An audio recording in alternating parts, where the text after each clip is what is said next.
Hello बच्चों, आज हम कक्षा 6 की 8 ग्रेड का अध्याय 4 चुंबकों को जाने पड़ेंगे। प्रश्न क्रमांक 1, सही विकल्प चुनकर लिखिए।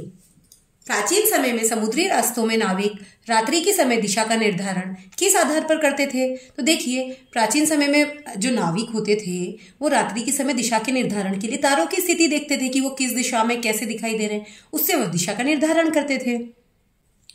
प्रश्न क्रमांक 2, एक विद्यार्थी ने चुंबकों के साथ प्रयोग किया जिसमें उसने चित्र में दर्शाए अनुसार कुछ चुंबक एक भिन्न क्रम में रख दिए।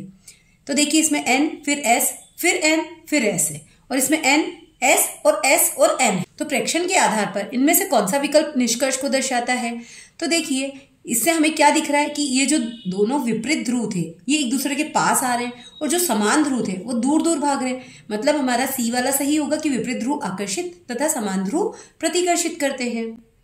प्रश्न क्रमांक 3, एक विद्यार्थी को विज्ञान परियोजना कार्य के लिए 2 चुंबकों की आवश्यकता है, किंतु उसके पास एक ही चुंबक था। उसने उसी चुंबक और एक कील की सहायता से एक अतिरिक्त चुंबक बनाने का निर्णय लिया। उसे अतिरिक्त चुंबक बनाने के लिए कौन सी प्रक्रिया का पालन करना चाहिए? तो देखिए, हमने सीखा था कि अगर लोहे से हमको चुंबक बनानी है तो हमें लोहे की जो धातु है उस पर बार बार चुंबक को रगड़ना पड़ेगा। तो इसे कील से चुंबक बनानी है तो इसको कील पर चुंबक को बार बार रगड़ना पड़ेगा, तो उसकी कील जो है वो चुंबक बन जाएगी। प्रश्न क्रमांक 4, यदि आपको ऐसा कोई चुंबक मिले जिस पर ध्रुवों की पहचान अंकित नहीं है तो आप निम्न में से किस प्रक्रिया के द्वारा चुंबक के ध्रुवों की पहचान करेंगे? तो देखिए, चुंबक को चुंबकी सुई के पास ले जाएंगे तो हमें उससे पता चल जाएगा कि कौन सा इसका उत्तरी ध्रुव है और कौन सा दक्षिणी ध्रुव है। प्रश्न क्रमांक 5, यहाँ पे हमें 2 चित्र दिए गए हैं। एक छात्र ने एक ध्रुव वाला चुंबक प्राप्त करने के लिए एक छड़ चुंबक को चित्र A और चित्र B में दर्शाए अनुसार उस छड़ चुंबक को 3 भागों में तोड़ लिया। छात्र को चित्र B के अनुसार किस भाग से एक ध्रुव वाला चुंबक प्राप्त होगा? तो देखिए, हम चुंबक को चाहे जितने भी टुकड़ों में तोड़े हमेशा हमें 2 ही ध्रुव मिलेंगे, कभी भी एक ध्रुव नहीं मिलेगा। इसलिए इसका आंसर होगा उपरोक्त किसी भी भाग से नहीं, क्योंकि एक ध्रुव तो किसी भी भाग से नहीं मिल सकता। प्रश्न क्रमांक 6, यदि किसी छड़ चुंबक को एक पैकेट लोहे की पिनों में लपेटा जाए तो सर्वाधिक पिन चुंबक के किस ध्रुव की ओर आकर्षित होगी? तो देखिए, हमने प्रैक्टिकल भी करके देखा था कि जो दोनों ध्रुव होते हैं सबसे ज्यादा चुंबकत्व वहीं होता है, तो जो पिनें होंगी वो दोनों ध्रुवों पर सबसे ज्यादा चिपकेंगी। प्रश्न क्रमांक 7, यदि किसी चुंबक को 10 बार बराबर भागों में तोड़ दिया जाए तो चुंबक के कितने दक्षिणी ध्रुव और कितने उत्तरी ध्रुव होंगे? तो देखिए, हम जितने टुकड़ों में तोड़ेंगे उतने ही दक्षिणी ध्रुव और उतने ही उत्तरी ध्रुव हमें प्राप्त होंगे। मतलब 10 दक्षिणी ध्रुव और 10 उत्तरी ध्रुव हमें प्राप्त होंगे, तो इसका आंसर होगा बी। प्रश्न क्रमांक 8, असमान ध्रुवों वाले चुंबकों को एक दूसरे के सामने रखकर संग्रहित करना क्यों महत्वपूर्ण है? ताकि चुंबक अपना चुंबकत्व बनाए रखे, तो इसका आंसर होगा बी। प्रश्न क्रमांक 9, जब लकड़ी का एक टुकड़ा चुंबक और कंपास सुई के बीच रखा जाता है तो क्या देखा जाता है? तो उसके विक्षेपण में कोई विशेष परिवर्तन नहीं होगा।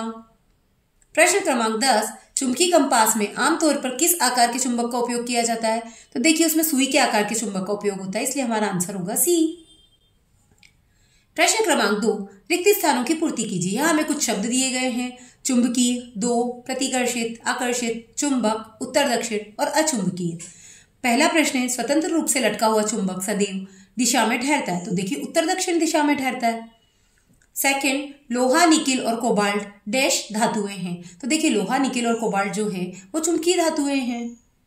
प्रश्न क्रमांक 3, जो पदार्थ चुंबक की ओर आकर्षित नहीं होते वो क्या कहलाते हैं? तो वो अचुंबकीय पदार्थ कहलाते हैं। प्रश्न क्रमांक 4, एक यू आकार के चुंबक के कितने ध्रुव होते हैं? तो कोई सा भी चुंबक होगा उसके हमेशा 2 ही ध्रुव होंगे।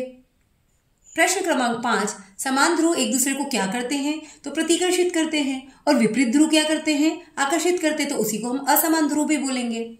दिक्सूचक की सुई भी एक क्या है? तो दिक्सूचक की जो सुई होती है वो भी एक चुंबक होती है। प्रश्न क्रमांक 6, चुंबक के ठहरने की दिशा के आधार पर क्या आप सूर्य के उदित होने और अस्त होने की दिशा का अनुमान लगा सकते हैं? यदि हाँ तो कैसे? तो देखिए, हम चुंबक के ठहरने की दिशा से उसके उदित होने और अस्त होने का अनुमान लगा सकते हैं, क्योंकि जब भी हम चुंबक को स्वतंत्रता पूर्वक लटकाएंगे तो वो हमेशा उत्तर दक्षिण दिशा में ठहरेगी। इससे हमें पूर्व और पश्चिम दिशा का पता चल जाएगा। प्रश्न क्रमांक 7, चित्र अनुसार 3 यू आकार के चुंबकों को मेज पर व्यवस्थित किया गया है। तो देखिए, एक ये रहा, एक ये रहा और एक ये रहा। चुंबक के एक सिरे पर n ध्रुवता दर्शाई गई है। तो देखिए यहाँ पर पहले सिरे पे n हमें लिखकर दे दिया गया है। चुंबक के अन्य सिरे 2, 3, 4, 5 और 6 पर चुंबक की ध्रुवता n तथा s में से क्या क्या होगी। तो देखिए जब पहले पे n होगी तो जब हम घूम कर आएंगे तो उस पर s होगी, फिर जो उसके पास चिपक रहा उस पर n होगी, फिर जब घूम कर नीचे जाएगा तो s होगी, फिर उसके पास वाला n होगा और नीचे जाने वाला s होगा। ऐसे करके हम पता कर सकते हैं। तो इसका आंसर होगा सिरे 1 पे n, 2 पे s, 3 पे n, 4 पे s, 5 पे n और 6 पे s। ऐसे इसके ध्रुव हम पता कर सकते हैं। प्रश्न क्रमांक 8, रमेश के द्वारा खेल खेल में एक छड़ चुंबक को धागे की सहायता से स्वतंत्र लटकाने पर वह प्रत्येक स्थिति में उत्तर दक्षिण दिशा में ही ठहर रहा था। इसका क्या कारण है। तो देखिए पृथ्वी एक विशाल चुंबक की तरह है, इसलिए इसका जो चुंबकीय क्षेत्र होता है वो चुंबक को एक निश्चित दिशा में संरेखित करता है, इसलिए चुंबक हमेशा उत्तर दक्षिण दिशा में ही ठहरती है। प्रश्न क्रमांक 9, दिशाओं का ज्ञान मैं कराता हूँ, रबर से घबराता हूँ, लोहा मुझे खींच लेता है, क्या तुम बूझ पाओगे मैं कौन हूँ। तो देखिए चुंबक होती है ना जो ऐसा काम करती है कि लोहे को खींच लेती है, दिशाओं का ज्ञान करा देती है और रबर को नहीं चिपकाती है। तो इसका आंसर होगा चुंबक। प्रश्न क्रमांक 10, यदि आप दिक्सूचक सुई और चुंबक के बीच किसी लकड़ी का एक टुकड़ा रखते हैं तो दिक्सूचक की सुई के विक्षेपण पर कोई प्रभाव नहीं पड़ेगा। तो नहीं, कोई प्रभाव नहीं पड़ेगा। लघु उत्तरीय प्रश्न। प्रश्न क्रमांक 11, कक्षा 6 के छात्र विद्यालय में बुलेटिन बोर्ड को सजाने का कार्य कर रहे थे, तभी उनके हाथ से तांबे की पिनों का डिब्बा जमीन पर गिर गया। छात्रों ने चुंबक द्वारा उन बिखरी हुई पिनों को समेटने का प्रयास किया, परंतु वह असफल रहे। क्यों। तो देखिए तांबे की जो पिनें होती है चुंबक उन्हें अपनी ओर आकर्षित नहीं करती है। चुंबक तो सिर्फ चुंबकीय पदार्थ जैसे कि लोहा, निकेल और कोबाल्ट को आकर्षित करती है, तो इसलिए उसने तांबे की पिनों को आकर्षित नहीं किया। प्रश्न क्रमांक 12, कौन कौन सी सामग्री चुंबक और कंपास सुई के बीच चुंबकीय प्रभाव को अवरुद्ध कर सकती है, सूची बनाइए। तो देखिए चुंबकीय प्रभाव को अवरुद्ध करने वाली सामग्रियां कौन सी हो सकती है, लोहा, निकेल और कोबाल्ट, क्योंकि यही चुंबक को प्रभावित करती है। तो इन्हें हम फेरामैग्नेट पदार्थ भी कहते हैं। प्रश्न क्रमांक 3, आप किसी अन्य चुंबक का उपयोग करके किसी छड़ चुंबक के उत्तरी और दक्षिणी ध्रुवों की पहचान कैसे कर सकते हैं। तो देखिए हम किसी भी चुंबक के ध्रुव का पता करने के लिए दूसरे चुंबक जिसके ध्रुव पता है उसको उसके पास लाएंगे, तो जो ध्रुव उत्तरी ध्रुव से चिपकेगा वह दूसरे चुंबक का दक्षिणी ध्रुव होगा। ऐसे करके हम ध्रुवों की पहचान कर सकते हैं। प्रश्न क्रमांक 14, एक खिलौना कार के अंदर उसकी लंबाई के अनुरूप एक चुंबक छिपा हुआ है। दूसरे चुंबक का उपयोग करके आप कैसे पता लगाएंगे कि चुंबक का कौन सा ध्रुव कार के सामने की ओर है। तो देखिए हम क्या करेंगे, एक और चुंबक लेंगे जिस पर कि ऑलरेडी ध्रुव अंकित होंगे, उसे खिलौनों के चुंबक के पास लाएंगे। जो ध्रुव बाहर वाले चुंबक से आकर्षित होगा कार के अंदर उसका विपरीत ध्रुव होगा। जैसे अगर बाहर वाले चुंबक पे उत्तरी ध्रुव है तो कार के अंदर वाला दक्षिणी ध्रुव होगा जो सामने की तरफ है। प्रश्न क्रमांक 15, दीपा ने केवल एक ध्रुव वाला चुंबक प्राप्त करने के लिए चुंबक के कई टुकड़े किए, क्या वह अपने कार्य में सफल हुई, यदि हाँ तो कैसे और यदि नहीं तो क्यों। तो देखिए हम कितने भी टुकड़े कर दे चुंबक के, कभी भी हमें एक ध्रुव प्राप्त नहीं होगा, हमेशा 2 ही ध्रुव प्राप्त होंगे। तो नहीं, क्योंकि चुंबक के चाहे जितने भी टुकड़े करें हमें हमेशा 2 ही ध्रुव प्राप्त होते हैं, कभी भी एक ध्रुव प्राप्त नहीं होगा। प्रश्न क्रमांक 16, चुंबकीय तथा अचुंबकीय पदार्थों में विभेद करते हुए दो उदाहरण दीजिए। तो देखिए चुंबकीय पदार्थ कौन से कहलाते हैं, जो चुंबक द्वारा आकर्षित होते हैं, उनके उदाहरण क्या होंगे, लोहा, निकेल, कोबाल्ट। और अचुंबकीय पदार्थ कौन से होते हैं, जो चुंबक के द्वारा आकर्षित नहीं होते, जैसे कि लकड़ी, प्लास्टिक। प्रश्न क्रमांक 17, रेणुका ने एक प्रयोग किया जिसमें उसने एक छड़ चुंबक लिया और उसे लोहे के बहुत छोटे छोटे टुकड़ों के समीप रखा। उसने देखा कि लोहे के टुकड़े छड़ चुंबक के सिरों पर अधिक मात्रा में चिपके तथा शेष भाग पर कम चिपके। आप पता लगाइए इसका क्या कारण हो सकता है। तो देखिए हमने पहले भी देखा था कि चुंबक के जो ध्रुव होते हैं उस पर चुंबकीय क्षेत्र सबसे ज्यादा होता है, इसीलिए लोहे के टुकड़े उसके कॉर्नर पर या ध्रुवों पर सबसे अधिक चिपकेंगे, अधिक आकर्षित करेगी वो। प्रश्न क्रमांक 18, चित्र को देखकर निम्न प्रश्नों के उत्तर दीजिए। ये क्या है। तो देखिए ये हमें क्या दिखाई दे रहा है, चुंबकीय दिक्सूचक, तो इसका नाम हम लिखेंगे चुंबकीय दिक्सूचक। प्रश्न क्रमांक 1, दिए गए उपकरण का नाम क्या है। तो अभी हमने देखा था ना चुंबकीय दिक्सूचक, तो वो हम आंसर लिख देंगे चुंबकीय दिक्सूचक या चुंबकीय कंपास। प्रश्न क्रमांक 2, चित्र में दिए गए उपकरण के छड़ चुंबक समीप लाने पर क्या प्रतिक्रिया होगी। तो देखिए चुंबकीय दिक्सूचक की सुई जो है वो विक्षेपित हो जाएगी। प्रश्न क्रमांक 3, उपकरण का एक उपयोग लिखिए। तो इससे हम दिशा पता कर सकते हैं, ये इसका उपयोग है। प्रश्न क्रमांक 19, किसी भी चुंबक का चुंबकत्व किन किन परिस्थितियों में नष्ट या कम किया जा सकता है? तो किसी चुंबक को पीटने, पटकने, गर्म करने से या समान ध्रुवों को पास पास लाने और सही रखरखाव न करने से चुंबक का चुंबकत्व नष्ट हो जाता है। प्रश्न क्रमांक 20, यह हमें एक चित्र दे रखा है जिसमें एक रॉड के अंदर दो चुंबक है। पहली चुंबक का नाम क दे रखा है और दूसरी चुंबक का नाम ख दे रखा है। ये क और ख वाली चुंबक के बीच में देखिए दूरी है, ये दूर दूर है। अब हमें क्या प्रश्न किया गया है? दो वलय चुंबक क और ख दर्शाए अनुसार व्यवस्थित है। यह देखा गया कि चुंबक क नीचे की ओर नहीं जाता है। इसका संभावित कारण क्या हो सकता है? किसी भी चुंबक को बिना धकेले चुंबक क को चुंबक ख के संपर्क में लाने का उपाय सुझाइए। तो देखिए, हम जानते हैं कि चुंबक के जो समान ध्रुव होते हैं वो प्रतिकर्षित होते हैं, इसलिए हम कह सकते हैं कि क और ख दोनों के ध्रुव समान होंगे, इसलिए क नीचे नहीं जा रहा है। अगर हम चुंबक क को पलटकर नीचे की ओर डालेंगे तो वह नीचे चली जाएगी। प्रश्न क्रमांक 21, यहाँ हमें बहुत सारे चित्र दे रखे हैं। चुंबक की सहायता से दी गई वस्तुओं का परीक्षण कर नीचे दी गई तालिका को पूर्ण कीजिए। तो हमें यहाँ से बताना है कि कौन सी चीज चुंबक से चिपकेगी और कौन सी नहीं। तो देखिए, जैसे सबसे पहला लकड़ी का टुकड़ा, तो वो चुंबक उसको आकर्षित नहीं करेगी, तो हमने प्रतिकर्षित होने वाली वस्तुओं में लिख दिया है।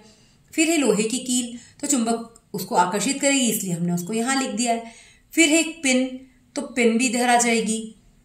ऐसे ही हम सभी चीजों के नाम जैसे कि पेपर पेन, तार, चाबी, शॉर्पनर, ऑल पेन, ग्लास, कैंची, मोमबत्ती, स्टेपलर, पेन, रुमाल, ऐसे सभी चीजों के नाम हमने छाट लिए हैं। तो जो चुंबक की तरफ आकर्षित होने वाली चीजें उनको हमने आकर्षित में लिख दिया है और जो नहीं होने वाली उन्हें हमने प्रतिकर्षित होने वाली वस्तुओं में लिख दिया है।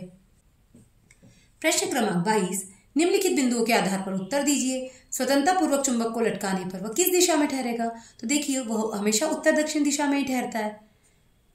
प्रश्न क्रमांक 2, चुंबक में चुंबकत्व किस स्थान पर सर्वाधिक होगा? तो वह ध्रुव पर सर्वाधिक होता है। प्रश्न क्रमांक 3, चुंबकों की सुरक्षा के कोई दो उपाय लिखिए। तो देखिए, अभी हमने देखा था ना कि इसको गिरने से बचाना चाहिए, गर्म नहीं करना चाहिए, पटकने से बचाना चाहिए, या फिर विपरीत ध्रुव वाले चुंबक को एक दूसरे के पास पास रखना चाहिए, समान ध्रुव वालों को नहीं रखना चाहिए। अचुंबकीय दो पदार्थों के नाम लिखिए। तो जैसे लकड़ी, रबर, प्लास्टिक, ये सब अचुंबकीय है क्योंकि इन सामानों को चुंबक अपनी ओर आकर्षित नहीं करती है। परियोजना कार्य प्रोजेक्ट 1 और प्रोजेक्ट 2। यदि आपके पास कॉर्क का टुकड़ा, सिलाई में काम आने वाली लोहे की सुई, एक स्थायी छड़ चुंबक, एक कांच का कटोरा और पानी हो, तो उपरोक्त सामग्रियों का उपयोग करके आप चुंबकीय दिक्सूचक का निर्माण कीजिए और कक्षा में प्रदर्शन कीजिए। तो आपको इसके लिए ये प्रयोग करके देखना है खुद से ही और सबको बताना है। प्रश्न क्रमांक प्रोजेक्ट क्रमांक 2, अपने घर या आपके आसपास के क्षेत्र में देखे गए ऐसे उपकरणों की सूची बनाइए जिनमें चुंबक का उपयोग किया जाता है तथा अपने परिवार के सदस्यों की सहायता से निम्न तालिका को पूर्ण कीजिए। देखिए, यहाँ उपकरण का हमें नाम लिखना था और उपकरण में चुंबक का क्या कार्य वो और उपकरण में से चुंबक हटाने पर क्या प्रभाव हो सकता है ये हमें सब लिखना है।